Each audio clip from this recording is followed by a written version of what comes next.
One of the things that happens in this course is you get to hear several people, several voices talking about the Holocaust, the Shoah, the Khurban.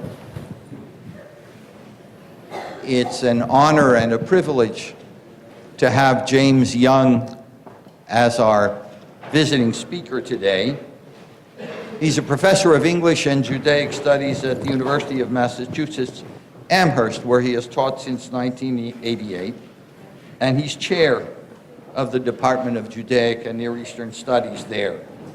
He's also taught at New York University as a Dorot professor of English and Hebrew Judaic Studies, at Bryn Mawr College, the University of Washington, Harvard University, and Princeton University as a visiting professor. He received his PhD from the University of California, Santa Cruz in 1983. Professor Young is the author of Writing and Rewriting the Holocaust, The Texture of Memory, and At Memory's Edge, After Images of the Holocaust in Contemporary Art and Architecture, which was published by Yale in 2000. The Texture of Memory won the National Jewish Book Award in 1994. He's also been the guest curator of an exhibition at the Jewish Museum in New York City entitled The Art of Memory, Holocaust Memorials in History, and was the editor of The Art of Memory, an exhibition catalog for this show. In 1997, Professor Young was appointed by the Berlin Senate to the 5-member Commission for Germany's National Memorial to Europe's Murdered Jews, which selected Peter Eisenman's design and was finished and dedicated in May 2003. He's consulted with Argentina's government on its memorial to the desaparecidos, as well as numerous city agencies on their memorials and museums. Most recently, he was appointed by the Lower Manhattan Development Corporation to the jury for the World Trade Center Site Memorial Competition, won by Michael Arad and Peter Walker, and now under construction. James is going to talk to us first about the Berlin Memorial to Europe's Murdered Jews. If there's time, he's going to talk to us also about the New York City 9/11 Memorial. I hope you'll join me in welcoming him. He's going to talk on Berlin's Holocaust problem and mine. Thank you, Murray.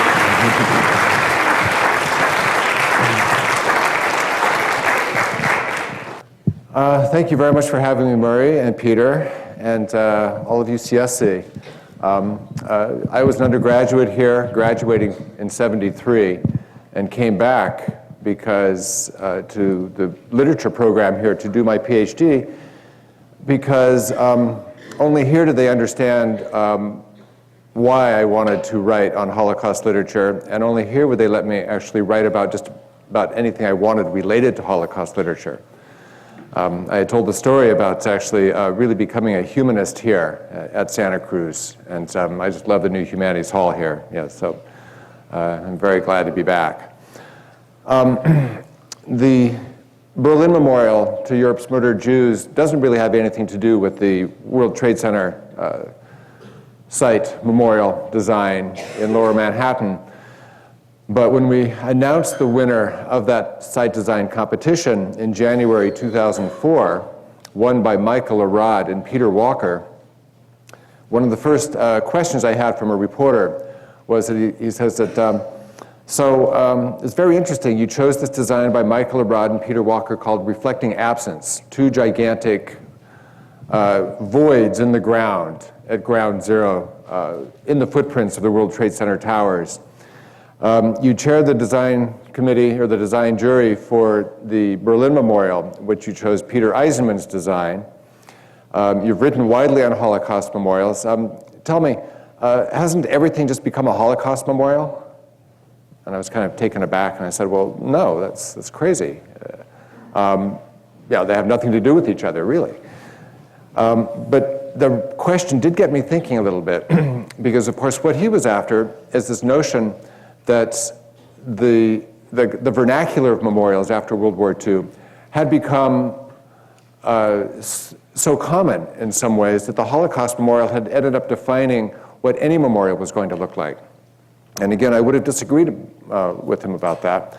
But then I remembered a conversation I'd had with Maya Lin in 1985, just about 5 years after her Vietnam Veterans Memorial was unveiled, in which we had given a talk together at the Harvard School of Design. I talked on Holocaust memorials, and she spoke on her design process for the Vietnam Veterans Memorial. And she said, you know, it's just so fascinating to see all the Holocaust memorials because, in fact, I owe a great debt to one of the earliest Holocaust memorials for the Vietnam Veterans Memorial. And I go, you're kidding. You know, how could that be? And she said, during my junior year in France, when I was at Yale in the architecture school, I discovered the memorial on the Ile de la Cité, the memorial to the déportés, French déportés. And she said that this design, I went and visited this every single day. It imprinted itself on me. And from there, I went to the Battle of the Somme site, where there was another memorial by Lutyens, which had been designed just after World War I, this long singular granite triangle. And she took the singular granite triangle, which she found repeated now in the design at the memorial for France's murdered Jews, which was designed in 1956, in fact, in France, one of the earliest Holocaust memorials.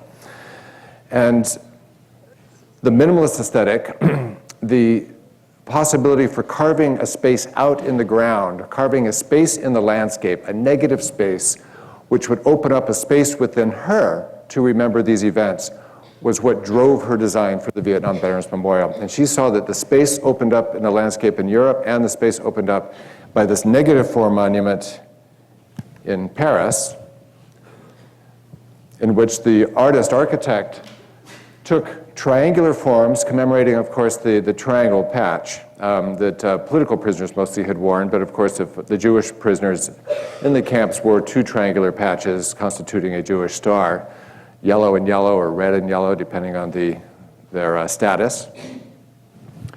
And the artist here for the Paris Memorial, remember this was designed in 1955-56 by Henri Pinguisson, wanted to create the sense of disappearing horizons. Instead of a triumphant monument in which you would look up and somehow feel humbled in the presence of a gigantic monolith, he wanted people to bow their heads, go down, descend into memory, into kind of a dark place, into a carved out space in the ground that would in turn carve out a space within them. So the forms kind of close in on you, the horizon closes in on you. He used some of the materials as he remembered seeing in the remains of the camps, the kind of the bunkerish-like materials here. And then use kind of these triangle form. Again, that triangle, remember, from Lutyens' memorial at the Battle of the Somme, now taking the triangle, stylizing them, and turning them into almost a barbed wire, you know, kind of oblique reference to barbed wire, perhaps. This juts right out into the Seine. Behind us is the Notre Dame Cathedral, in fact, all in the same space.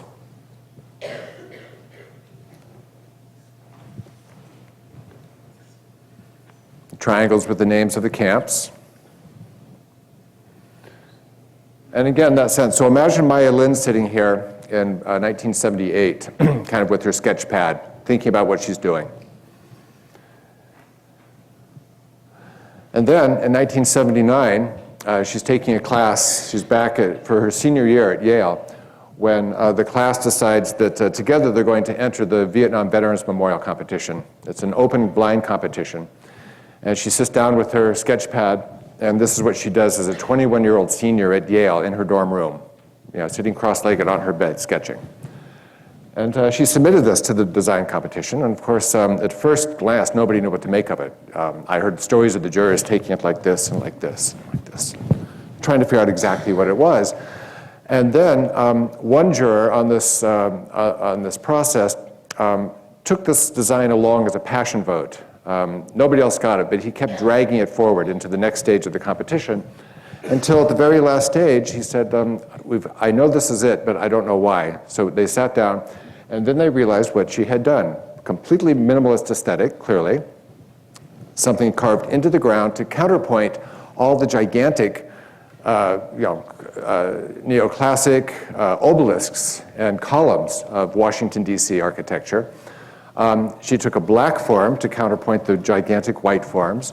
It was really designed as what I've come to call the very first counter-monument, a monument countering all the traditional monument features in Washington and all the gigantic positive triumphalist kind of architecture, usually associated with the states commemorating its own founding and coming into being. Here she was asking the question, how do we remember a war and its veterans that in fact we've more or less not just neglected, but have rejected? And when the Vietnam vets were coming home from the Vietnam War, in fact, they were rejected, spat upon, really shunted aside completely. And she wanted to find a form that would articulate America's ambivalence toward memory of the Vietnam War. And this is the design she came up with, America's, I think, greatest post-war, actually 20th century monument. One side, of course, points to the Washington Memorial Monument, and one side points to the Lincoln Monument. And she's created a space into which you descend, a negative space in the ground, an open wound in the earth that would not try to repair the memory so much as create a space within those who came looking. And of course, as they come down, they're not now defeated by some gigantic form, but in fact, they're confronted with their own faces in these in the design itself, their own reflections. This memorial now becomes about them, about those who come looking for memory. And so it reflects right back to them, their own preoccupations, their own faces, literally, in fact. She inscribed the names on this design, on the wall, not in alphabetical order, which would be very arbitrary, but the names are inscribed here in the order in which these soldiers were killed during the war, all now nearly 59,000 names. So she's created in this display of names a chronology of their deaths, basically. Much better, obviously, than coming to 300 Bill Joneses, one after the other. Now, each one is relocated, embedded in the historical moment of his death, not just spread out arbitrarily and alphabetically. The veterans voted unanimously for it on the jury. The jury, in fact, voted unanimously for it. Eventually, a figurative statue was added by a disgruntled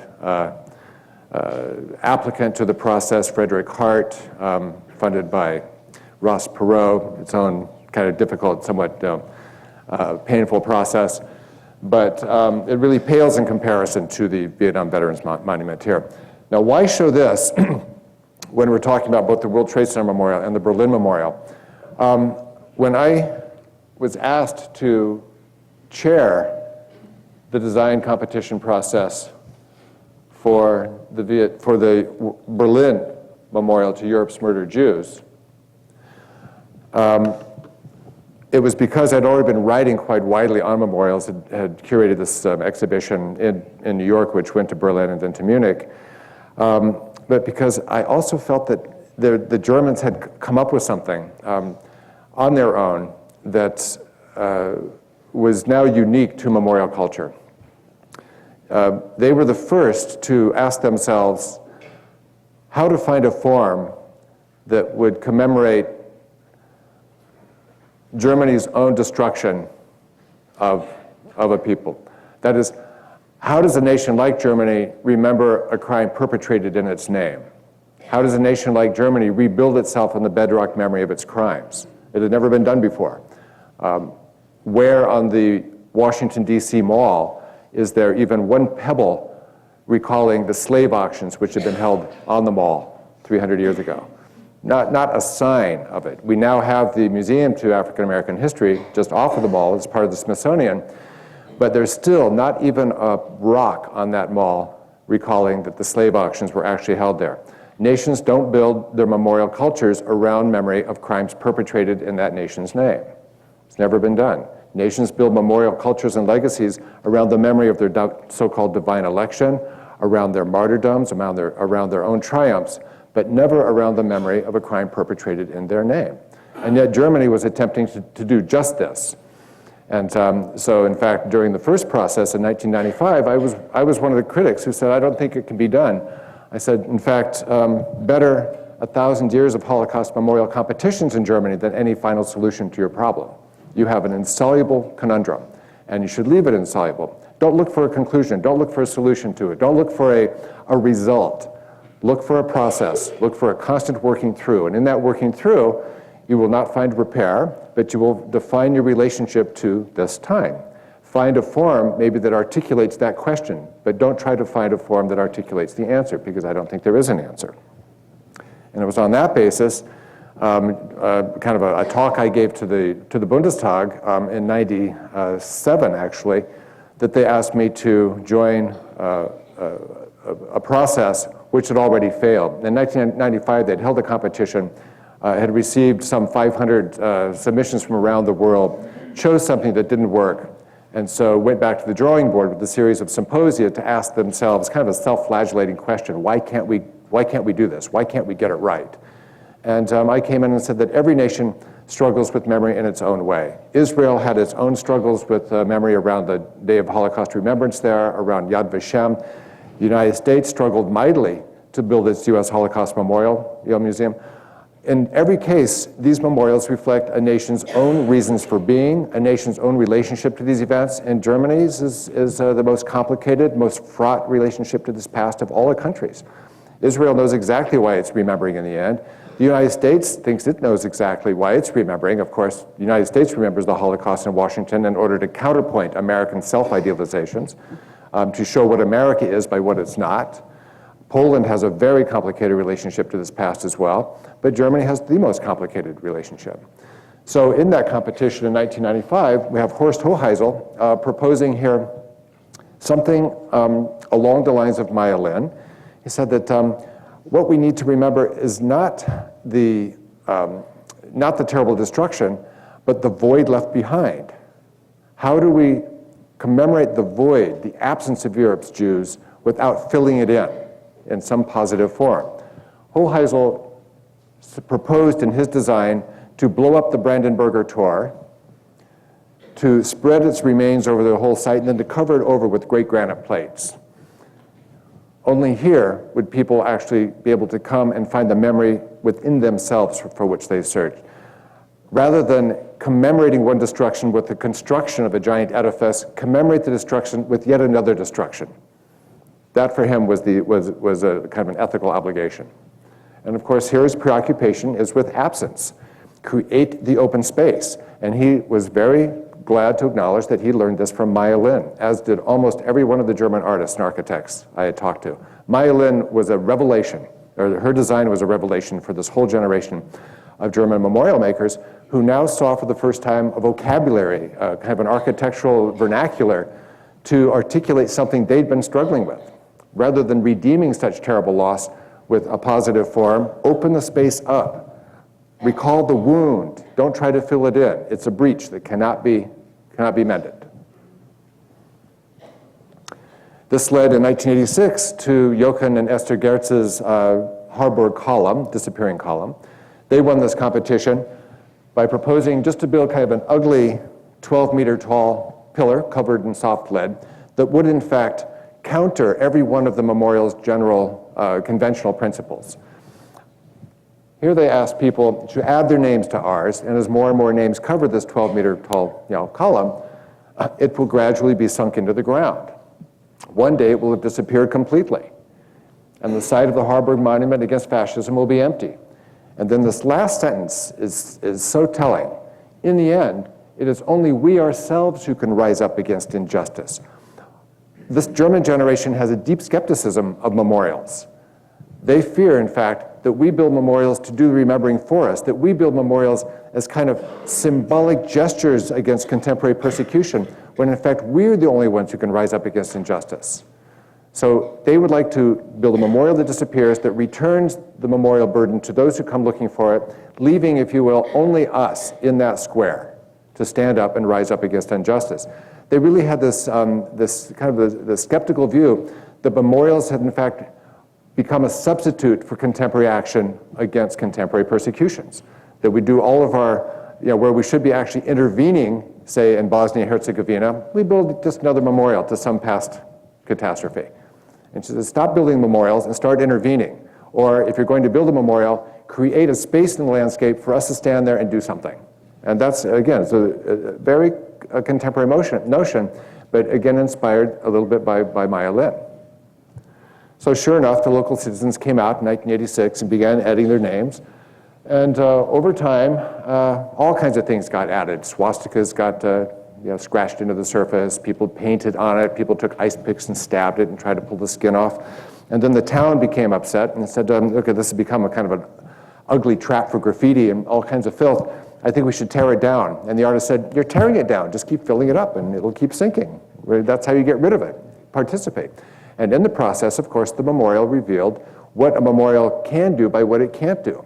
Instead of remaining everlasting and kind of existing in perpetuity, this memorial would now disappear. Instead of retaining some kind of what they call it, would have regarded as a false sense of decorum, this memorial invited its own violation, its own desecration, invited the participation of passersby in order to emblazon their names on here so you would get rid of it. Of course, they saw the whole performance as kind of a parable for Germany's fraught relationship to Holocaust memory. How do you remember something you'd rather forget? By getting rid of it. They saw in that whole performance, they saw this is a place for the memorial to do what it can do best. And so sure enough, over time, about every 4 or 5 months, it would sink until it was finally sunk altogether in 1993. It got shorter and shorter. I talked to the artist later, and kind of with the rise in xenophobia just after the wall came down, they suggested that maybe they should allow the memorial to come up with the rise in anti-Semitism and go back down, or kind of like a barometer. But they don't. It's disappeared completely. It's smaller and smaller until, in the end, the site for the Harburg Memorial is now empty, and only now we who stand there become the memorial for which we search. In Saarbrücken, Jochen Gertz was invited to be a guest professor at the Institute of Art there, and had convened a memorials class in which he asked his students to take a kind of a vow of secrecy. Half the class went out and stole cobblestones from around the town. They took these cobblestones and put them in the spaces of cobblestones they removed from this great plaza at the Saarbrücken, at the kind of the Schloss here at the plaza for the castle, which had been Gestapo headquarters during the war. They took the stones from the plaza here back to the classroom, where the rest of the class was researching all the names and sites of every single destroyed Jewish German cemetery between 1933 and 1945, some 1,260 of these cemeteries in Germany. They inscribed on these stones, they cut into the stone the name of the cemetery and dating the operation, and then they returned them to the plaza at night, put them back in the plaza. But of course, this is a Jochen Gertz class, so they returned them inscribed side down, so there's no trace of the operation. Completely invisible. It's now called the Plaza of the Invisible Monument. And then they announced what they'd done. So all the townspeople came down to the square to see what there was, and of course they found nothing. And the students stood around them and explained that look within yourselves for the memory which you have come here to find. Look within, it is inside you. Only you can remember. The memorial can never remember for you. Again, setting up this dialogue. Here's the space. We've created an open space here in which you come and you remain the only standing forms or receivers of memory here. Similarly, Hoheisel, who had designed proposed to blow up the Brandenburger Tor, proposed a memorial to the Aschrod-Brunnen, a fountain, Aschrod's fountain in Kassel, dedicated and donated to the city by a local Jewish philanthropist, which was right in the town square. It was destroyed in 1938 by Nazi hooligans who called it the Jews' Fountain. And so the town in 1986 wanted to replace it. Hoheisel proposed not replacing it, but with Myelin in mind. And remember, he had no idea about the Harburg Monument at this time. It was done exactly the same notion, but it really reflects the spirit of the moment. He decided to build the same monument, but into the ground, into the negative space, and allow water, instead of water flowing up from it, water would flow down into it. And so this is what you have. This is the monument to the Aschrod Fountain in Kassel, which is a fountain commemorating the deportation of Kassel's Jews in 1942 and 43.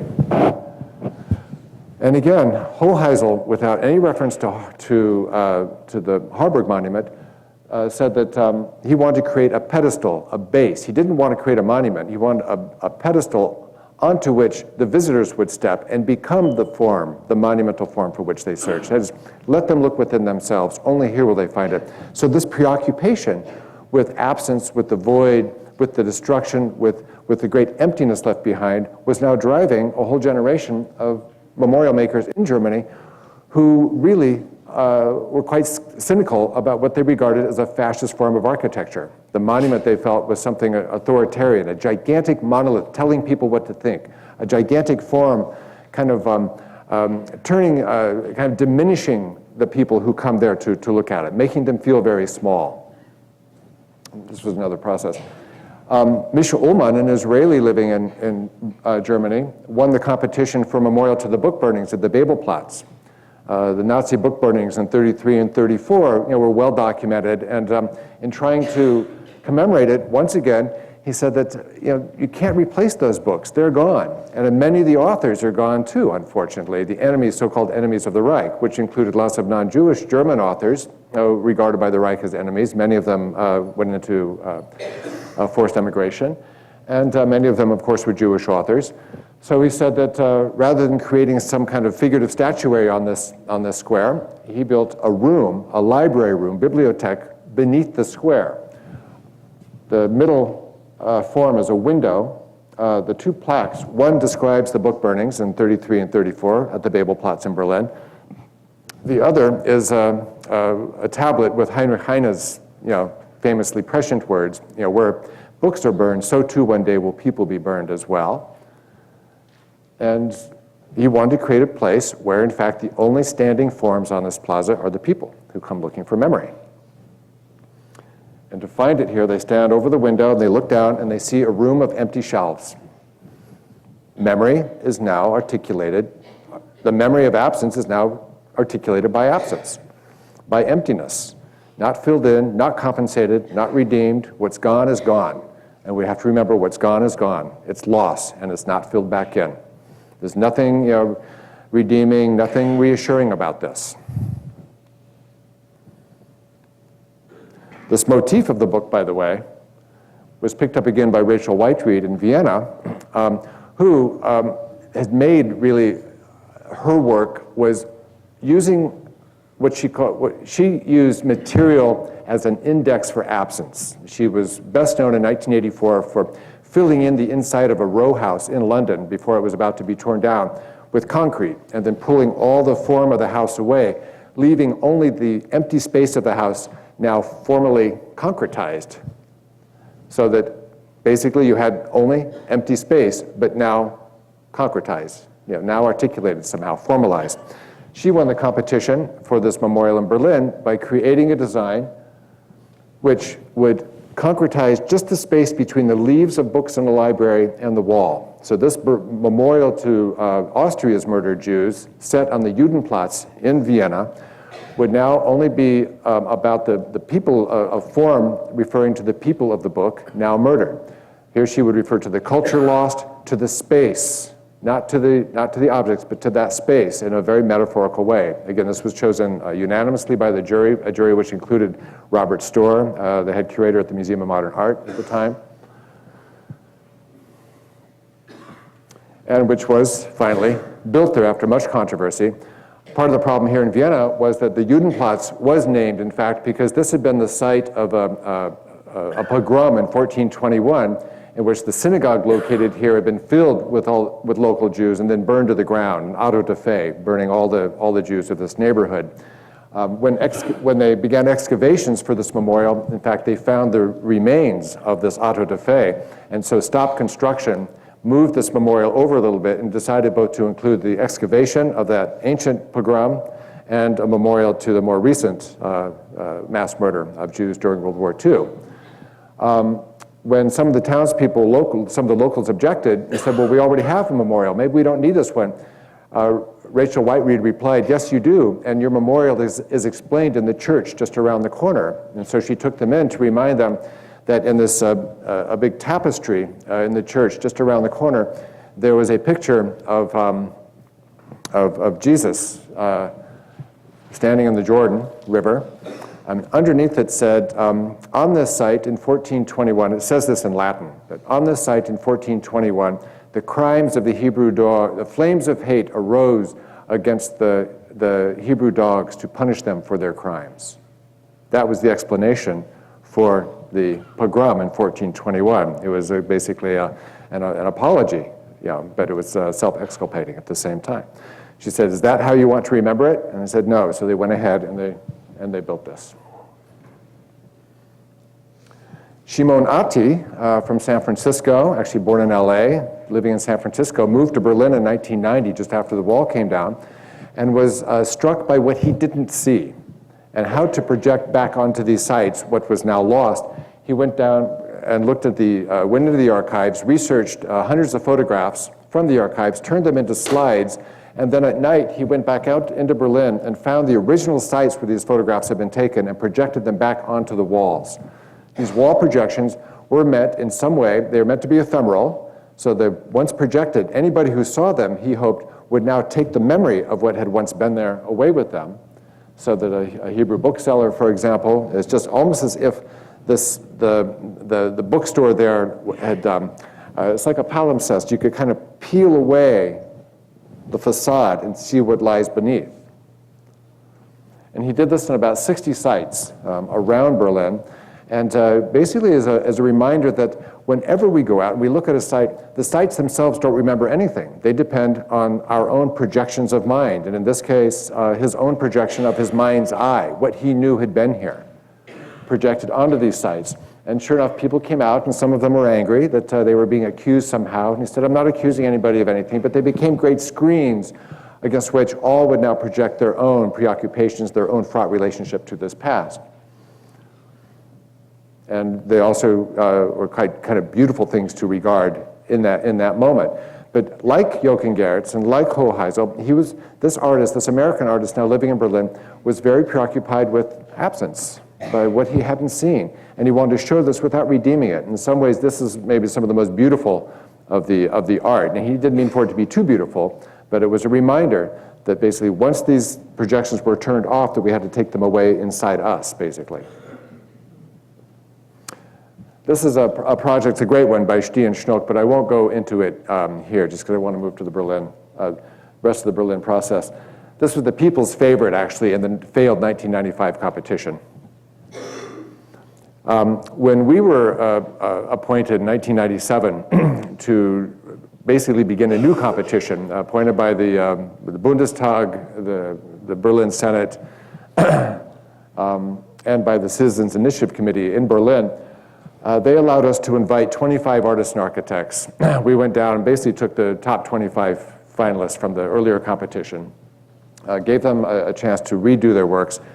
This one was proposed by Reinhard Matz, a photographer, and Rudolf Hertz, who decided that they would take 1 kilometer of the Autobahn and pave it in cobblestones and call that the memorial to Europe's murdered Jews, so that people would have to just stumble upon this. There's a little bit of an echo here of the Stumble of Stone, the Stolpersteine project in Berlin, or in Germany right now, in which an artist has taken these little stones engraved with the name of somebody who lived in the house next to it and just raised it ever so slightly above the ground so that as you walk out, you trip over it, you keep tripping over the memory of of the people, the Jews who had once lived in these homes. And this one they wanted people just to happen upon. So they're roaring down the Autobahn at 90 miles an hour and suddenly have to slow down to 40 kilometers an hour, I think, or 30 kilometers an hour here, no doubt cursing the memory of the Jews every bump of the way.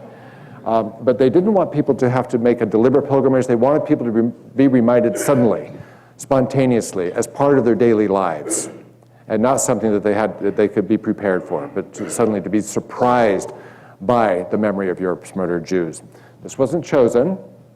Daniel Libeskind proposed a gigantic broken wall, an extension really of his Berlin museum, the Jewish museum, the voids which he had built into his museum, now extended into the space. But what's nice about this image is that you see the space chosen for the Berlin Memorial is absolutely dead central to Berlin, to the topography of Berlin. You've got the Brandenburger Tor, you've got the Reichstag up here on the upper left, the Brandenburger Tor, you've got the memorial, and then Potsdamer Platz, just kind of where we're standing, where the picture is being taken from, in a way. Completely central. The Berlin Wall had once bisected, in fact, this very space, so it was really kind of a so-called no man's land with barbed wire and a minefield there. We didn't take the Libeskind design for a couple different reasons. First, we were worried that actually, since the wall had come down, maybe in 30 or 40 years, a generation might think that this was a remnant of the Berlin Wall, in fact. We also saw this as an extension of the Jewish Museum, and we didn't want to see this as an extension of the Jewish Museum. We actually wanted a freestanding something that would commemorate Germany's own relationship to it and not make it a Jewish site. This was, after all, a memorial proposed by Germans for Germans. Jewish Germans left behind in Germany now said they already had their own means for remembrance. They didn't need a national Holocaust memorial to remind them that this was by the Germans for the Germans. The design we actually first liked best was this one by Gesine Weinmiller, scattering 18 segments of limestone wall, the limestone blocks, probably recalling, she hoped, the Kotel, the great blocks of the Western Wall in Jerusalem. 18, of course, signifying in Hebrew gematria, chai, for life. And she built into this what seemingly scattered design. And remember now Maya Lin's negative form. This is also something you have to walk down into. As you walk into it, the walls actually begin to take away the horizon. They kind of close you into the city, close the cityscape out of view and out of sound. And then you have to find your own way in and through these. There's no prescribed path that everybody, in a way, has to come to remember for themselves here, which she wanted. We also noticed as we walked along this might be a little out of focus. I don't know. Can you see? As you walk along this wall and come to that lower right-hand corner and peer out, this is, remember, about a 5-acre site. It's a huge site. That the seemingly randomly scattered pieces of the wall actually congeal into a Jewish star. And as you keep walking, it comes apart. So as you walk, it comes together. As you keep walking, it falls apart. We weren't sure whether this was too gimmicky, but she didn't point it out. We discovered it on our own. And then we asked her about this. And she said, yes, it's intentional, but I want people to find this on their own. This is something that we would recall to people that they need to constitute the memorial here in their interaction with it, in this kind of perspectival illusion. In the end, we chose Peter Eisenman and Richard Serra's proposal for a field of Stelae.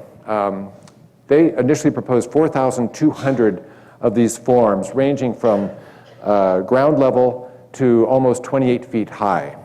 A little bit like Richard Serra's work. You think of his torqued ellipses, some of his tilted arc, which was installed and taken out of the Federal Plaza in downtown New York. We loved the idea. They wanted to take what they called the individual forms of mourning, something like the tombstone, and collectivize it, but create a space, in fact, which was not reassuring. These are not like perfectly straight. This is not a military cemetery, but this is one that you would walk into and get lost immediately, because all of these would be about 3 degrees off plumb. You would never be able to see the end of the row. You would get completely lost. You would be oppressed. We called it the Venus flytrap of Holocaust memorials. It looked like something that would, in fact, just consume as many rememberers as would come to it. But we did we were kind of an interventionist jury, and so we decided to go back to Eisenman and Serra and propose modifications. And said, if you can make it smaller, make it less bombastic, make it more of what we might regard as a counter memorial, we'll see what we can do with it. This was the site of it at that time. See, completely empty space. You can see there's the Berlin Wall, and that's the site. Berlin, the Hitler's bunker, by the way, is just, if you look at the top of the flag there on the Brandenburger Tor, right where that flag is a little kind of weedy kind of parking lot, little parking area, and that's Hitler's bunker. That's how close it was. There's no marker for Hitler's bunker, of course. The only way you know where it is when you're waiting, you will watch a group of tourists come with a tour leader with a little flag, and then they always stop, and they look down, and you can see them talking. That's Hitler's bunker. Then they move on, and there's nothing there. And this was the site as it was carved out before anything was there. And of course, many people, including Stephen Greenblatt, who had just come to Harvard, who was visiting at the, I think, the Wissenschaftskolleg, or maybe at the Berlin Academy, proposed just leaving this completely empty. The Great Void, perhaps, being the greatest memorial, which is again something in keeping with my own thinking. But in fact, I saw, and the jurors saw, a possibility for creating a form here which would, on the one hand, be stitched into the fabric of the town, on the other hand, be completely otherworldly. And in the end, Peter Eisenman scaled down the size of these stelae. We were worried, in fact, that kids would be running out over the top of them and falling in between, that it was literally physically a dangerous place.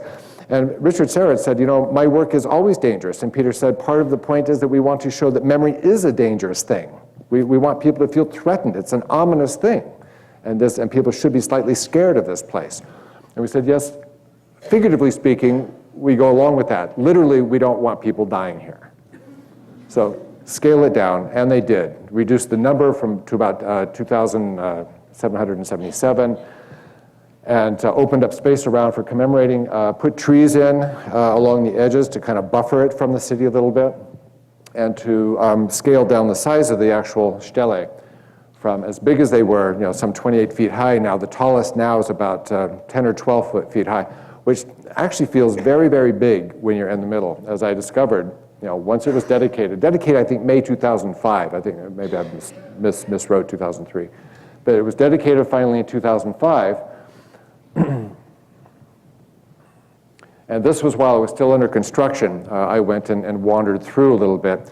Underneath one quadrant, we proposed adding a document house or a document center, a place of information, which is a small museum that you descend into, one from the field, or you can descend into it from outside the field, so that, in fact, what this form is now anchored in. The form needed to be anchored in history. It's an abstract form. It needed an historical counterpoint in some ways, so that in the end, in fact, the design included the possibility of these stelae seeming to go into the space below, so that literally these stelae would be anchored in an historical narrative, which you would find in going downstairs. You see how central it is. The forms themselves, they're completely uninscribed. They're meant to be underdetermined. People do write graffiti on them. We proposed as part of the jury that, in fact, you allow the graffiti to stand for 7 days and then take it off, so that, in fact, people might be confronted with their own projections onto the site. Remember when the Gertz monument was completely defaced, the artist said, well, isn't the swastika too a kind of a signature? Let the people see what they write on these things. Let it stand. This too is a form of memory, for better or worse. And now you see, actually, as you descend into it, that it is actually, it's an oppressive place. You can get out, but the point is that you would go down into the site,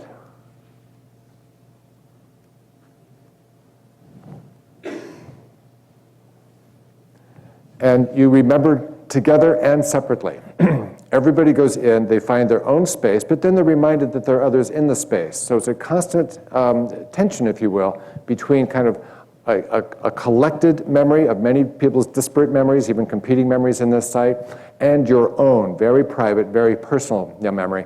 And this is something that the memorial actually asks of all of us. And this is why I think the Vietnam Veterans Monument, Maya Lin's design, works so well, because it forces everybody to remember in the company of others, even as you're in some ways confronted with your own face. It's your relationship between you and these names of soldiers lost. And in this site too, you remember in the company of others, you can look out over the tops of these stelae and see other people, but occasionally you go in and you actually see nobody. You're completely alone. But it is a public space, and so it's going to be used publicly. This is the underground design. It's now four rooms with the killing process itself, the aftermath, a room of names, and what they call a room of kind of silence and meditation. And here's you get the sense of the stelae coming in. In fact, it's an illusion. They're not the actual stelae coming in, but as you go down, they almost hang like stalactites in some ways, and part of the exhibition is mounted on them. But you get this yin and yang between history underneath and memory above. Abstract memory anchored in kind of positive history.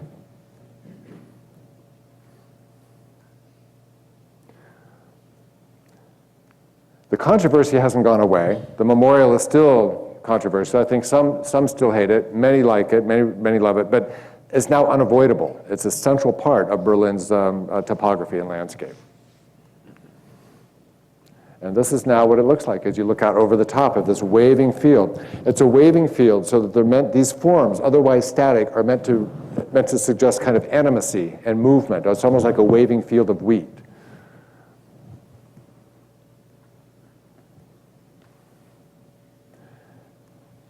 And in fact, just as we had feared, on the one hand, people really do find private moments here. It's open 24 hours a day. People are constantly coming and going.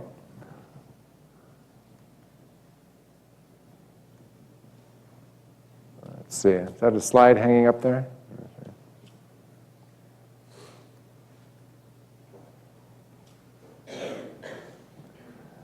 There are images actually of people I have jumping over the top, which is something that we thought might happen, in fact, which did.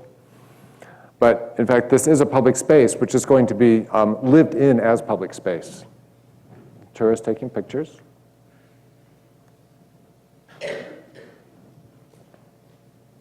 Let's see, it looks like you can make them all full.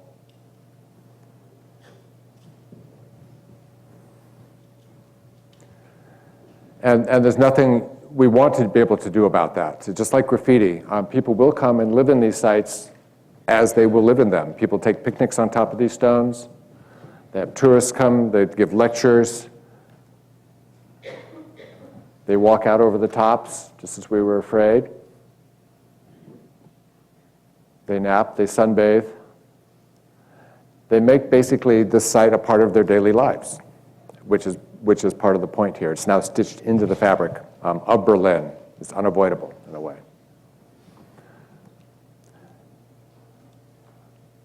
So I came back to that question. I know that Peter Eisenman was influenced by the Maya Lin design.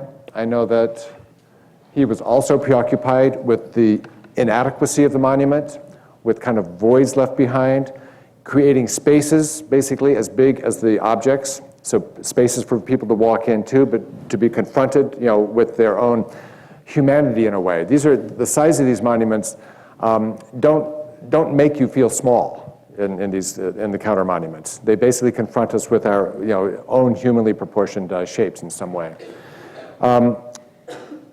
What I realized was that art and architecture, like literature and philosophy, even music after World War II, didn't have it wasn't completely broken the way that art and culture, I think, were broken after World War I. There really was a revolution in thinking after World War I. I think most art and literature really did change. But after World War II, there was no longer kind of something reassuring about civilized forms, a little bit like World War I. And artists and architects and musicians and writers and philosophers now became a little bit preoccupied with those spaces between words, with silences. Think of the great poets you're reading in here, like Don Pagis, and the great silence at the end of his poem, lines written in a railway car. Levinas is preoccupied by silences. all the great writers and historians, even Saul Friedlander is trying to figure out how to write silences into his normative histories of the Holocaust. Those pauses, those things which kind of destabilize a very closed and certain narrative somehow. So I realized that art and architecture itself have been inflected by the Holocaust in large ways. It doesn't make every memorial now a Holocaust memorial, but it does show that after the Holocaust, art, architecture, music, philosophy have all been inflected by this preoccupation with unredeemable absence, unredeemable loss, something that cannot be compensated, with the preoccupation with the form that might articulate this loss without filling it in. And that's kind of where we ended up then in New York City with a memorial reflecting absence, which is in fact two gigantic holes, 200 feet square, in the ground, water 30 feet down, waterfalls flowing into them, but then further gaps, further holes at the very bottom going all the way down to bedrock. Reflecting absence then is filled on top with groves of trees, which are meant, in fact, to increase the volumes of the voids, so that thus they're not just 70 feet deep, but now with the trees another 30 feet high. These are 100-foot deep voids built in the city, in a place that's now brought back to ground level so that you walk out and then you're confronted with these gigantic 200-foot square voids, exactly the shape of the World Trade Center towers, now lost. Now, I do have those pictures, and everything depends on time. What are we? We have time. Okay, do we have time to look at those? I can show you some of those pictures too, and I'll go through. And I reminded both the German Bundestag not to worry about the end result. The point is just to honor the process somehow. We might not reach an end result. I said, in fact, I agree to serve on this jury only if we in the end can even disown all these designs and never pick one. We want to find a design that articulates the question and that does not answer it. And in New York, kind of the same thing. Within days of the attacks, I was called into the mayor's office and the governor's office to tell them how to commemorate these attacks. And I said, well, why me? And why do you need to do it now? And they said, well, we have to, for all kinds of reasons, we've got to begin rebuilding. Rebuilding must include the memorial.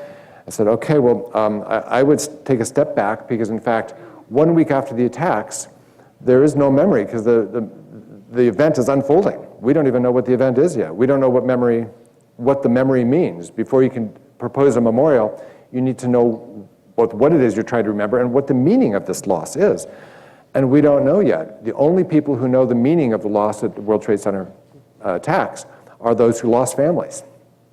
And they said, you're right. And I said, what I would do is take a page from Jewish mourning tradition and realize that the first 7 days of a loss, we would sit Shiva. You sit, you remember loss, and you feel that pain of loss, and you suffer that loss. And for the first 30 days, you observe kind of a shloshim, where in fact you don't go out and party. If you're a traditional male, you don't shave. And then 1 year after that loss or death in Jewish tradition, you raise a matzeva, a tombstone, and dedicate it, thereby having internalized the loss and then externalized it in the landscape and then go to visit it. And so you incorporate that loss into your life before externalizing it in a form. I said, you need to give it that respectful time. Give it time. And don't worry about what it's going to be. Just give it the space it needs. And so sure enough, they conducted all kinds of competitions for the site design itself, but not the memorial. And eventually they started the memorial competition process. I said, if you want to think of it this way, think of the memorial as having already begun.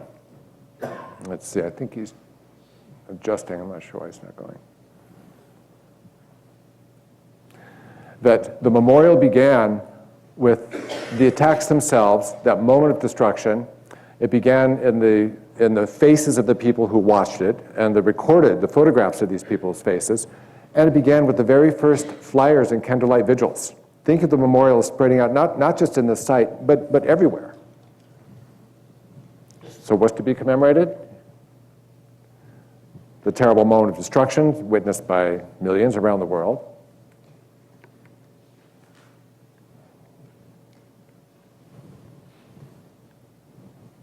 in some ways reflected in the faces of the people who saw it. Remember, it doesn't happen in a vacuum, it happens in relationship to us.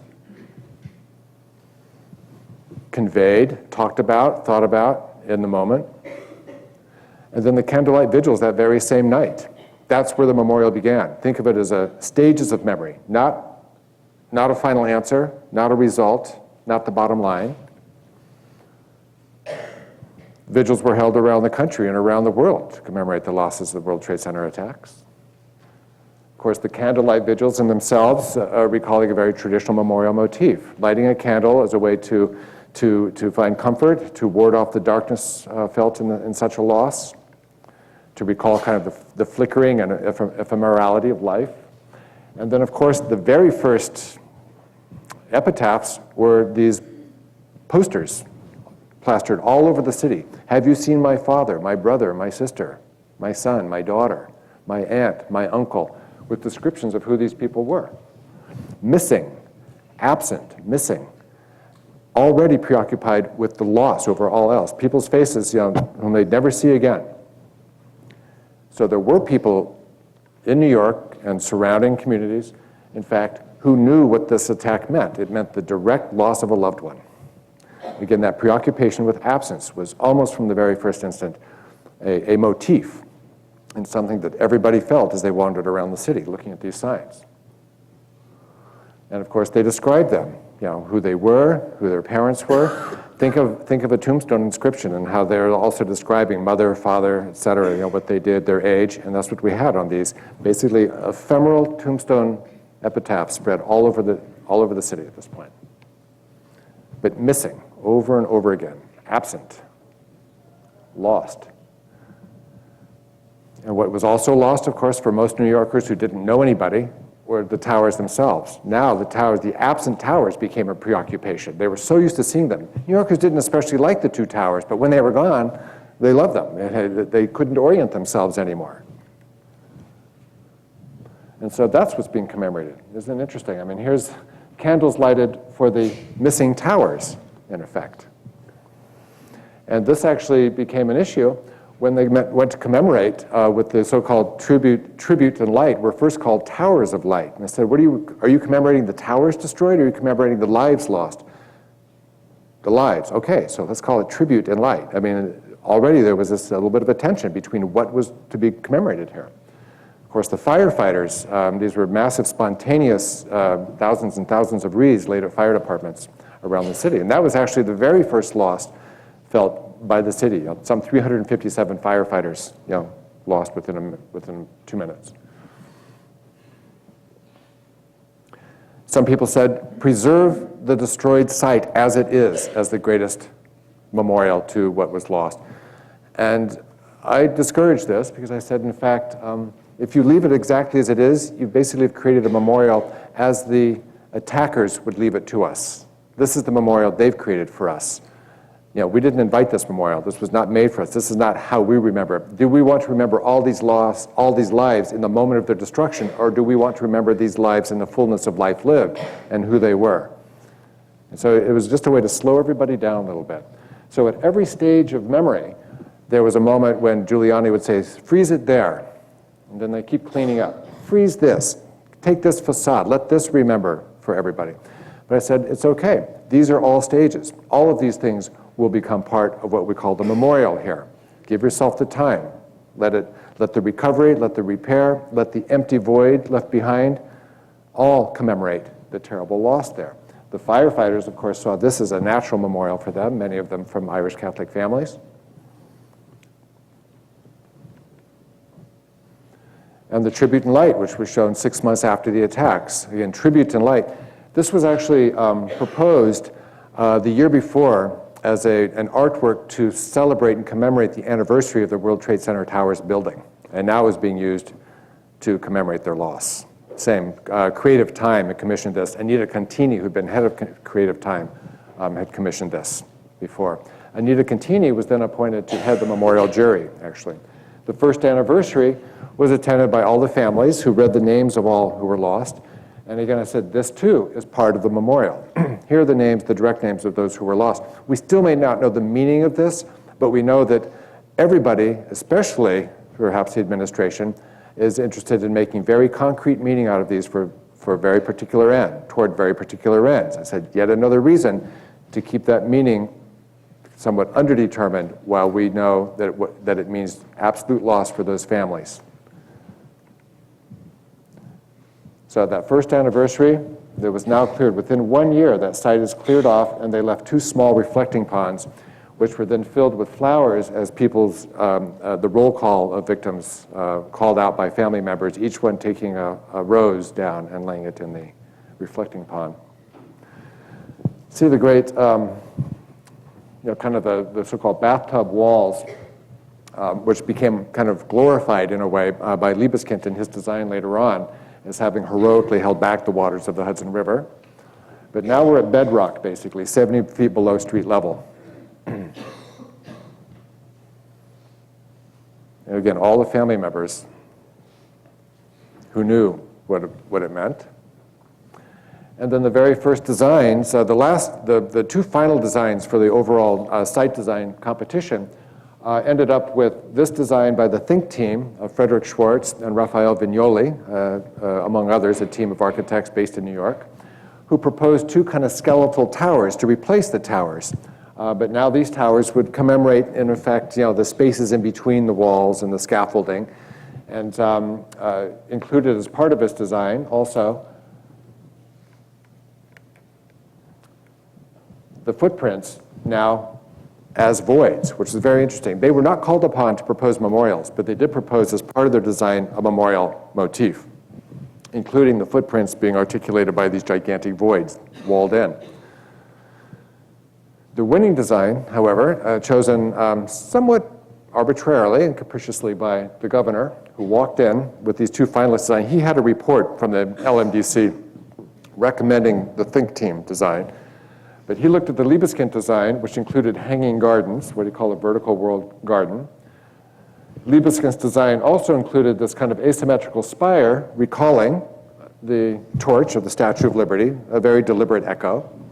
Again, something that the governor liked very much. So we looked at these 2 and said, one recalls destruction, death, skeletons. The other one, hope, regeneration, life, liberty. In other words, so the governor said, we choose Liebeskind. And I have to say, that was how it happened. The LMDC had chosen one. The governor came in with the families in mind and said, we choose this. And they went forward. Of course, subsequently, the Liebeskind design has been massively changed. And he's been now made only 49% partner. David Childs from Skidmore has now come on as the master designer, but Liebeskind is still involved. But this was the bathtub, as Liebeskind left it in his design, so that this would be an open space. And it was this space that we proposed when invited to jury a gigantic competition for the memorial design downtown.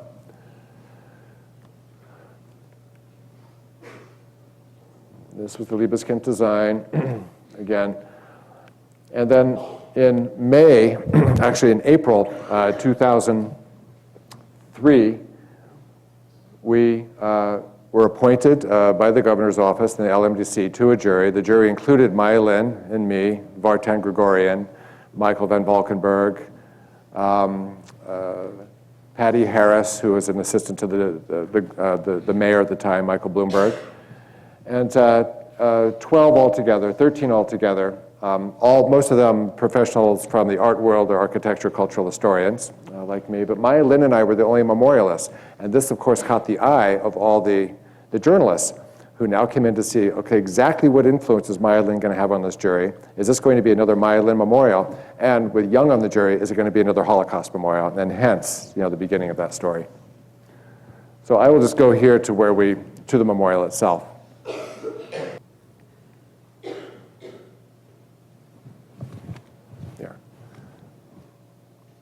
Do it manually. This was the announcement of the design competition. This is Paula Grant Berry, the only family member on the jury. Keep going.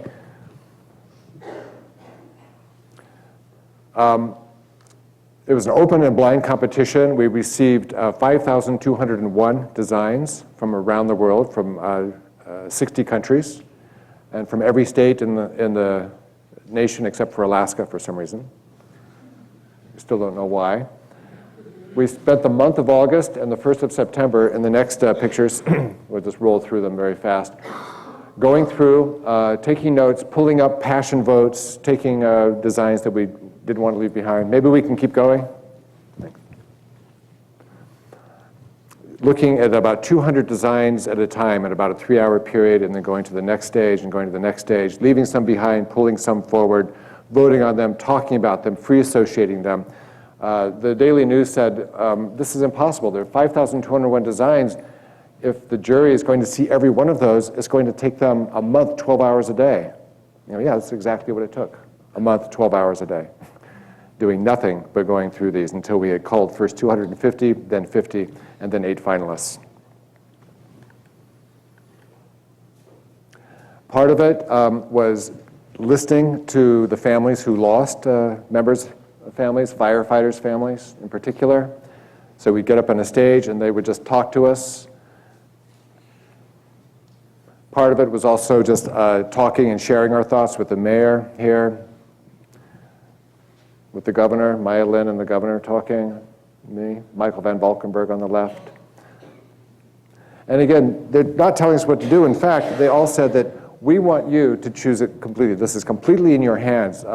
Bloomberg took Maya and me to lunch one day and said, look, I just want to hear your thoughts. So we told him what we were thinking, and after 2 hours, he said, okay, and he led us out of his offices, put his arms around us, patted us on the shoulders, and said, well, kids, I think you're the right ones for the job, but please, please don't screw it up. His last words as we left. This was at the mayor's mansion, Gracie Mansion, which he kind of gave over to us. We were kind of sequestered there with the finalists coming in. Lots of eating, lots of drinking of only New York wine. Blasphemy. Only Bloomberg would know where to find good New York wine now, I have to say. And then some of the very finalists, but I want to get to reflecting absence here. This was actually a proposal in which they wanted to replant the entire 5 acres only with fruit trees, and leaving open the footprints as kind of a mille de fleur, kind of a wildflower garden. We loved actually the idea of the plantings as a way to recall, in fact, that death itself is made a part of the natural cycle. And remember that this is a very different kind of commemoration than we found in Berlin, because these are really victims remembering their own, in which case they want to redeem this loss. They need to compensate the loss. They need reinsurance. They need to be consoled somehow, unlike the Germans, which felt that to console themselves about the Holocaust would be somehow to extend the crime, to perpetrate the crime, and then find consolation in it would be exactly to reproduce Hitler's own redemptory kind of anti-Semitism.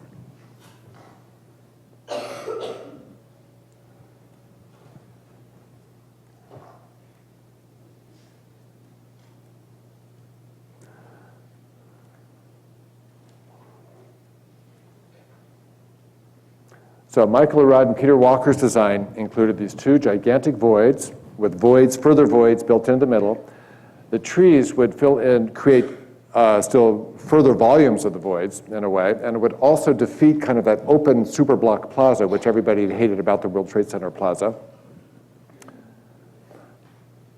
And the motif here being that here in this site, there would be both absence commemorated and articulated and regeneration of life. This was a place where the motto for the Lower Manhattan Development Corporation was renew, rebuild, remember.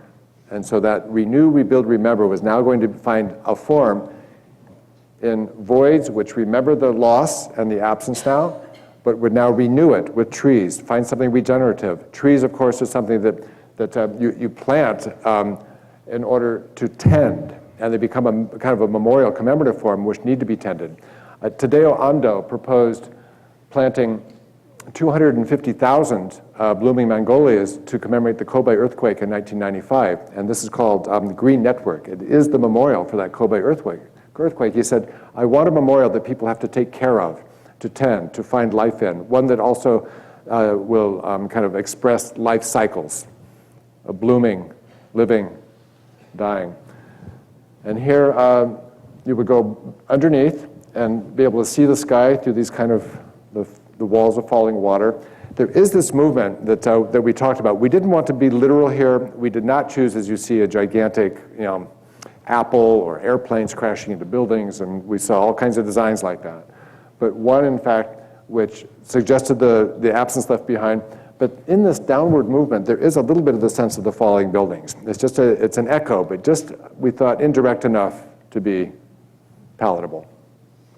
The families would be able to come all the way to bedrock, where there would be a vessel symbolically containing the remains of unidentified victims, but those remains, in fact, would be behind the wall on the other side. But there they would be able to lay wreaths and commemorate their absence here. This is how the building has evolved and the site has evolved. Trying to get one more up. Okay. And again, this is now the so-called final version of the building itself, which has now had to accommodate itself a little bit to the memorial. It wasn't clear at first what would come first, the memorial design or the buildings around it. The buildings came first, the memorial was built, now the buildings have had now to respond to the memorial. The memorial is under construction, due to be unveiled in 2009, and the Freedom Tower, the tallest tower here, is now due. It's also under construction, but not really due to be finished probably until 2011 or 12 at the earliest. And so this is the very latest iteration of what we have. I'd like to end with a couple images of my kids taken from what's called the family room at the LMDC offices. There's a room in which families can come 24 hours a day where they leave mementos, diaries, teddy bears, photographs of their lost loved ones. And it was only here, I was very curious to see how my children, for example, would understand this site. And they only understood this site when they could view it through the pictures and the belongings of the lost loved ones. At that moment, they understood that the site was not just about lost and void, but about the lives that had been taken away. That as long as you think of both in the same moment and remember together but separately in these sites, the memorial, in fact, stays alive in the minds of those who visit. With that, I'll end, and I'm glad to take questions. So thank you very much for listening so well.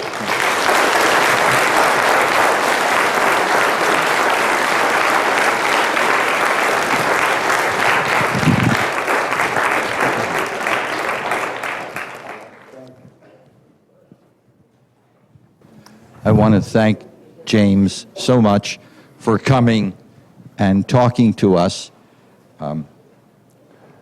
He's completing a book called Memory at Ground Zero, a juror's report on the World Trade Center Site Memorial.